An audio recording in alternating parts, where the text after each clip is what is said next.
اور یہ وہی عہد الست کی برکت ہے جو اللہ نے ہماری روحوں میں اپنا تعارف رکھ دیا ہوا ہے. ہمیں یہ یاد نہیں ہے، لیکن جب انسان کے سامنے حق بات آتی ہے اور اس کا دل گواہی دیتا ہے تو وہ سارا بھولا ہوا سبق انسان کو یاد آ جاتا ہے جو ہماری انسٹنکٹ میں اللہ نے رکھ دیا. اب اللہ تعالیٰ اس عہد الست کا ذکر فرمانے جا رہا ہے جو انسانوں سے اللہ تعالیٰ نے اس وقت لیا تھا جب پیدا فرما کے روحوں کو ڈورمنٹ پوزیشن میں کر دیا تھا، جو ہماری پہلی موت تھی.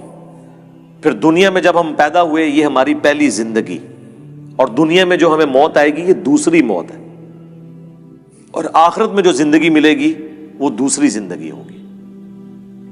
جو سورۃ البقرہ میں سورہ المؤمن جسے سورہ غافر بھی کہتے ہیں، دو زندگی اور دو موتوں کا ذکر ہے، وہ یہ ہے. تو اللہ تعالیٰ نے انسانوں کی روحوں سے عہد لیا تھا. وَإِذْ أَخَذَ رَبُّكَ، اور اے محبوب یاد کرو وہ وقت. یہ پوری انسانیت کو کہا جا رہا ہے آپ علیہ السلام کے ذریعے سے. مِن بنی آدم مِن ظُہُورِهِمْ، جب نکالا آپ کے رب نے بنی آدم کو ان کی پشتوں سے. اللہ تعالیٰ نے جو انسانیت کی نسل کے چلنے کا ذریعہ بنایا، ذریتہم، ان کی اولاد کو، واشہدہم علی انفسہم، اور گواہ بنا دیا خود ان کو اپنے نفسوں کے اوپر. ہماری انسٹنکٹ کے اندر توحید موجود ہے. جب تک کوئی کسی کا عقیدہ خراب نہ کرے، ایک خدا کا کانسیپٹ سب کے اندر موجود ہے.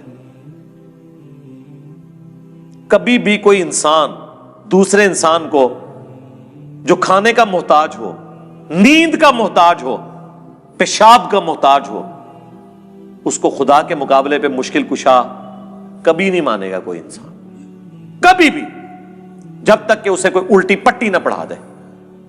اپنی انسٹنکٹ میں ہر انسان توحید کے اوپر ہوتا ہے. جو بخاری میں حدیث ہے کہ انسان فطرت پہ پیدا ہوتا ہے، اس کے ماں باپ اسے یہودی، نصرانی یا مجوسی بنا دیتے ہیں.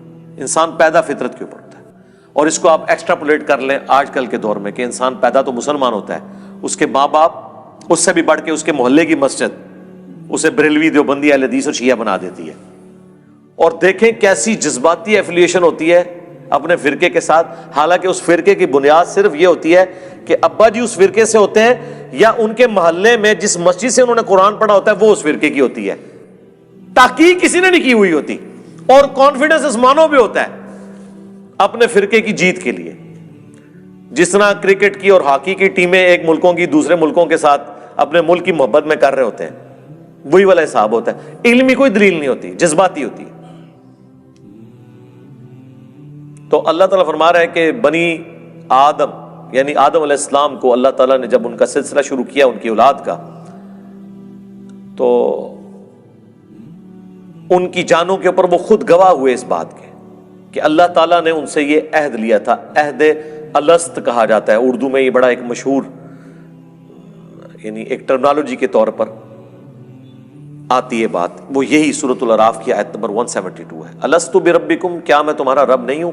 قالوا بلا، سب نے کہا تھا یا اللہ ایسا ہی ہے، کیوں نہیں. شہیدنا، ہم نے گواہی دی، ان تقولوا یوم القیامت انا کنا عن ھذا غافلین. اللہ تعالیٰ فرماتا ہے کہ یہ ہم نے عہد تم سے اس لیے لیا تاکہ قیامت کے دن تم یہ نہ کہنا شروع کر دو کہ اللہ ہم تو دنیا میں غافل تھے، ہمیں تو پتہ ہی کچھ نہیں تھا.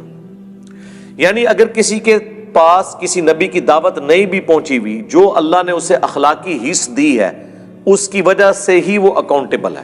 یہ تو اللہ کی رحمت ہے نا کہ اللہ کہتا ہے وما کننا معذبین حتی نبعث رسولا، ہم کسی قوم کو عذاب نہیں دیتے جب تک کہ اس میں رسول مبعوث نہ کر لیں. اللہ اس کا پابند نہیں ہے. اللہ تعالیٰ رسول بھیجے بغیر بھی انسان کا حساب و کتاب کر سکتا ہے اس اخلاقی حص کی وجہ سے جو اللہ نے انسان میں رکھ دی ہے. دنیا کا کوئی انسان جسے کسی نبی کا تعارف نہ بھی ہو، وہ اپنی انسٹنکٹ میں جھوٹ بولنے کو برا، سچ بولنے کو اچھا سمجھتا ہے. کسی کو دھوکہ دینے کو برا، کسی کے ساتھ نیکی کرنے کو اچھا سمجھتا ہے. یہ ہماری جبلت کے اندر ہے. اور یہ وہی عہد الست کی برکت ہے جو اللہ نے ہماری روحوں میں اپنا تعارف رکھ دیا ہوا ہے. ہمیں یہ یاد نہیں ہے، لیکن جب انسان کے سامنے حق بات آتی ہے اور اس کا دل گواہی دیتا ہے تو وہ سارا بھولا ہوا سبق انسان کو یاد آ جاتا ہے جو ہماری انسٹنکٹ میں اللہ نے رکھ دی ہے، وہ عہد الست یہی ہے۔ تو اللہ تعالیٰ ہمارا یہ اس لیے ہم نے رکھا کہ کوئی قیامت کے دن یہ بہانہ نہ کرے کہ ہمیں تو پتہ ہی نہیں چلا۔ او تقولوا، اب یہ ہمارا ذکر ہونے لگا ہے اس اعتبار سے کہ لوگ یہی کہہ رہے ہیں، یا تم یہ نہ کہو انما اشرک آباؤنا من قبل، کہ شرک تو ہمارے آباء و اجداد کیا کرتے تھے، وَكُنَّا ذُرِّيَّةً مِّن بَعْدِهِمْ، تو ہم بھی تو انہی کی اولاد تھے، ہم نے اسی طریقے پہ چلنا تھا، ہمارا کیا قصور کہ ہم کافروں کے گھر پیدا ہوئے۔ ایک سے لوگ پوچھ رہے ہوتے ہیں نا جی ان کا کیا قصور ہے جو ہندوؤں کے گھر پیدا ہوئے؟ ہم کہتے ہیں ان کا کیا قصور ہے جو مسلمانوں کے گھر پیدا ہوئے اور پوری زندگی قرآن ترجمے سے پڑھ کے اپنی توحید ٹھیک نہیں کر سکے۔ آپ کو ہندوؤں پہ ترس آ رہا ہے، مجھے تو مسلمانوں پہ ترس آ رہا ہے جو دریا کے کنارے پیاسے مر گئے ہیں۔ چلے کوئی ریگستان میں پیاسا مر جائے اس پہ ترس نہیں آتا اتنا جتنا اس شخص پہ جو دریا کے کنارے پیاسا مر جائے اور وہ پانی نہ پی سکے۔ اپنی فکر کرو کہ ہمارے آباء و اجداد ہی شرک کیا کرتے تھے، ہم بھی تو ان کی اولاد ہیں۔ افتہلکنا بما فعل المبطلون، تو کیا تو ہمیں ہلاک کرتا ہے اس شرک کے سبب جو کیا تھا ان باطل پرستوں نے؟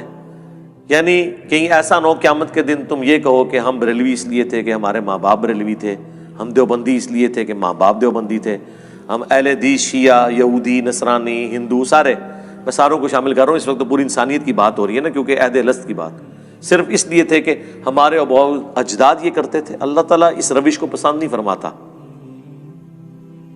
اس لیے اللہ نے کہا ہم نے تم میں عقل رکھی ہے کہ تم جو عہد الست جو تمہارے ساتھ ہوا تھا اس کے اوپر تفکر کر کے حق بات تک پہنچنے کی کوشش کرو۔ وَكَذَلِكَ نُفَصِّلُ الْآيَاتِ، اور اس طریقے سے ہم اپنی آیات کھول کر بیان کرتے ہیں، وَلَعَلَّهُمْ يَرْجِعُونَ، تاکہ وہ اس میں غور و تفکر کریں اور واپس پلٹ آئیں، کفر سے باز آ جائیں۔